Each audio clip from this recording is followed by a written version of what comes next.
My name's Rick. I'm the president and coordinator of Cafe Chaos, and I've been working here almost since the beginning, a couple months after it opened in '95.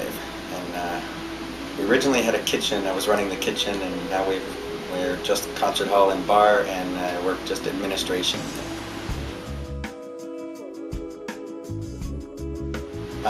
Cafe Chaos is a workers' cooperative that started as a small cafe and quickly afterwards gained a second floor and a small concert hall.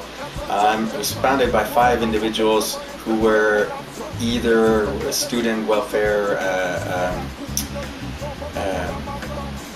chômage, unemployment, or just unemployed, and who got together and decided it would be better to create the job that they want instead of trying to find the job that they want.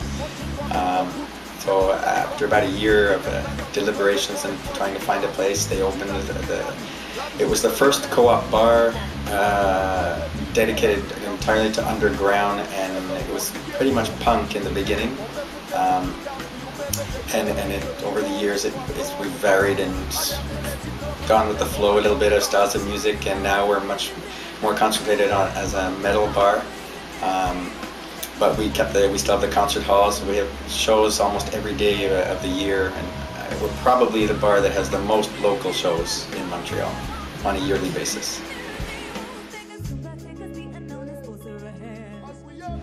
Okay, well, being a cooperative, default there's no one owner, so it's run by the members of the co-op.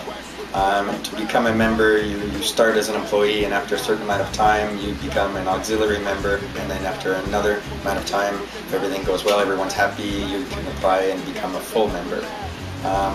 The members of the co-op meet on a yearly basis. There's a general assembly where they elect a board of directors from amongst the members of the co-op.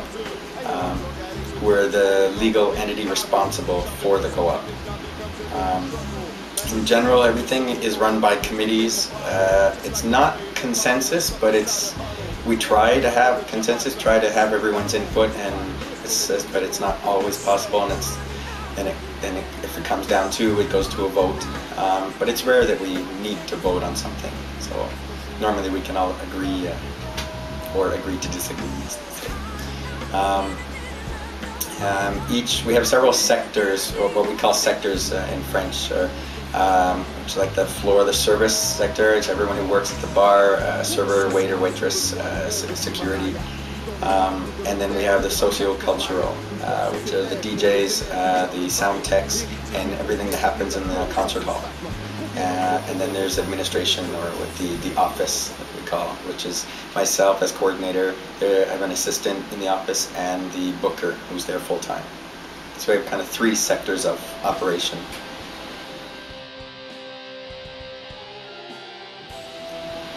There's a very strong perception that if you're a co-op, you don't make money, or you're expected to be volunteer or lose money, and if you look at all the bars, we've had our ups and downs, and we're like coming back from a really bad down after the no smoking laws came into effect here. That almost killed us. If we wouldn't have been a co-op, we would have closed. We took delays in salaries and stuff, which tended to become long-term delays. But largely because of the fact we're a co-op, a lot of people come and offer help, and we have a lot of regular customers who pitch in when something needs to be done, or who help decorate or donated items. And if you look at all the other co-op bars or co-op places that are perfectly functioning, and the Caisse des Jardins is a co-op, and they make lots of money.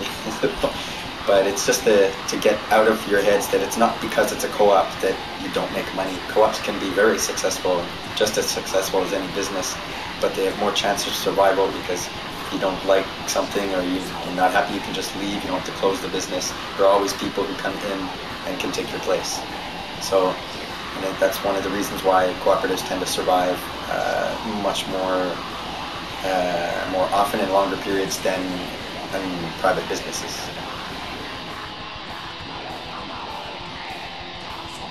Yeah, Montreal has, we have like a whole department in the government just dedicated to co-ops, and there's it's not a minister, but it's like a sub-minister or something. responsible for co-ops. There are laws and programs and grants, everything designed just for co-ops. I think because Quebec is a more socialist tendency environment and just in general, I think that it's much more favorable to developing co-ops. And if I'm not mistaken, Quebec has the highest number of cooperatives just in general in Canada. So I think it's always a viable option when somebody's starting a business. It's more and more, but I think we consider it much more than in maybe in other provinces.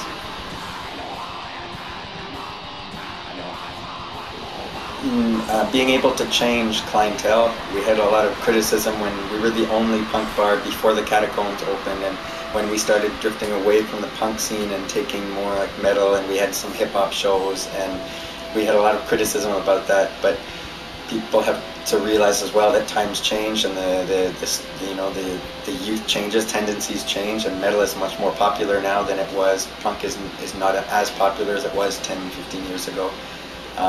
And being able to adapt like that to the style and not lose the fact that we're still underground and independent, do DIY is a big advantage. I think that some businesses have problem following, like a private owner. If things start going bad, they'll probably just close instead of trying to find a way to get a new clientele. And I think that was one of our strong points, was hiring staff, taking in staff from different styles, and that way we learn, we meet, and we stay active in not just one scene. We're more metal, but we still have hip hop shows, we still have punk shows, we're very varied.